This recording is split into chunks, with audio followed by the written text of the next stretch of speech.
Voltando à questão do dono e do noivo, a igreja tem um noivo, um dono. Pastores, líderes que estão comissionados por Deus para servir a noiva, precisam ter a dimensão correta de quem eles são e de quem nós somos. Na cultura judaica, o noivo não podia se relacionar com a noiva antes das núpcias, ok? Então, que expediente ele fazia? Ele pegava um amigo que ele confiava, dava um presente na mão do amigo e falava, leva para a noiva, ok? E o amigo de confiança levava para a noiva. Qual o risco? O risco é a noiva se apaixonar pelo amigo, o portador dos presentes. A palavra do evangelho é um presente? É uma dádiva, é dom. Líderes carregam dons, pastores, profetas, eu estou falando de dons, ok? Evangelistas carregam dons. Qual é o risco? A igreja do Senhor se apaixonar pelo portador dos dons que não são dele, ele só está carregando e entregando para a noiva. Mais uma vez, que o Senhor nos livre de ocuparmos esse lugar e de tentarmos a noiva do Cordeiro ao pecado, de se relacionar extraconjugalmente, não com o noivo, mas com o amigo do noivo. Amém? Pesado? Pois não? Tem muito disso acontecendo e qual é o risco? Eu sempre alerto e nos alerto para isso aqui, né? Tem muito disso acontecendo e eu preciso tomar cuidado com o meu coração, porque o coração do homem é enganoso. Mas qual homem? O Zé desse? Não, o meu. O meu. Por quê? Porque quando nós somos comissionados por Deus, Ele também coloca amor no nosso coração pela noiva. Isso faz parte. Um pastor que não ama a igreja local dele, a comunidade de fé dele, ele não deveria estar ali. Ele tem que amar, mas ele tem que amar nessa dimensão. Peraí, eu estou cuidando de algo que não é meu, é dele.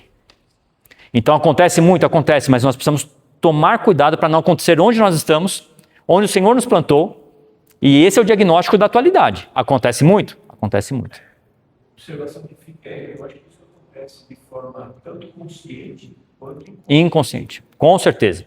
A forma consciente, não precisa nem explicar. A inconsciente, a gente precisa tomar muito cuidado, porque o Senhor coloca amor, de fato, pela noiva, em nós, seja você o líder de uma célula, grupo pequeno, ou o pastor de uma grande igreja, não importa. O Senhor, ou líder de um conjunto, de um grupo, de uma orquestra, de um coro, etc. O Senhor vai colocar um amor no seu coração. Agora, quando eu desvirtuo, melhor dizendo, esse amor, trazendo esse amor para mim, percebe? Roubando, subtraindo essa relação da noiva com o noivo, muitas vezes isso é muito subjetivo, porque eu fui comissionado por Deus. Aliás, não sei se alguém já recebeu alguma profecia assim, olha, Deus tem um povo para você. Eu recebi algumas profecias assim. Deus tem um povo para você, Deus vai te levar para cá, para lá e etc. Ei, Deus tem você, se tiver, Deus vai ter você para um povo, porque o povo é dele. Ok? É o contrário. Se você for lá para Efésios 4, o que está escrito? Que o mesmo Senhor, o mesmo Cristo que subiu e que vai voltar, deu uns para apóstolos, profetas, evangelistas, pastores e mestres. Para quê? Para que o corpo de Cristo fosse amadurecido até chegar à estatura de varão perfeito. Então ele deu quem para quem? Os pastores para a igreja. Nunca uma igreja para uma pessoa. Ok? Esse é o objetivo de estarmos aqui.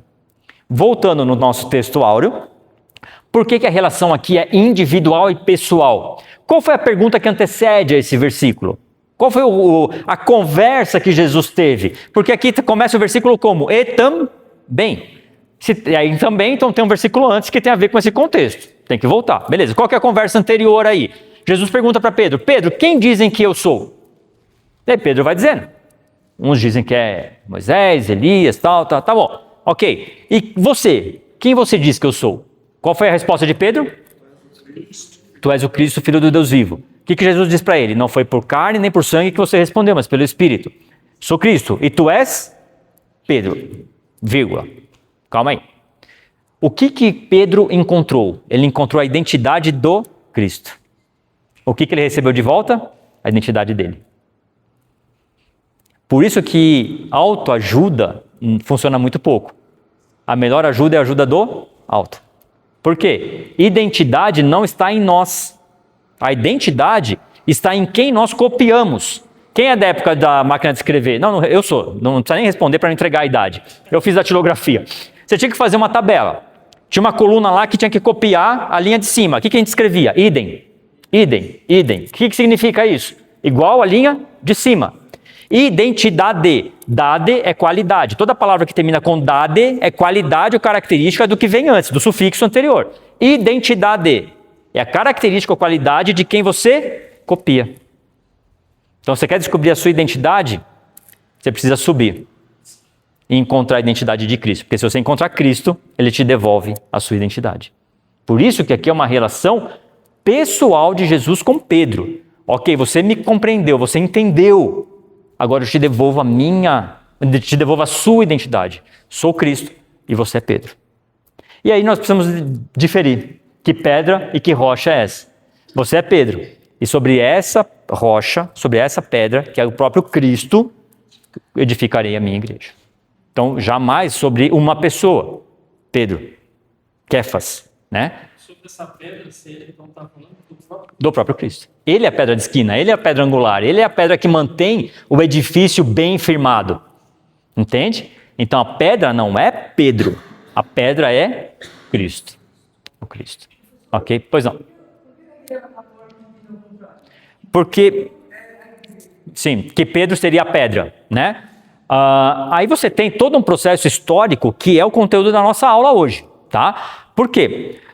Se eu coloco a autoridade em Cristo, isso mantém o corpo místico de Cristo, ok. Mas existem relações de teologia que vão tocar a questão do poder, tá? Então, o que acontece historicamente? Você não tinha a figura do Papa.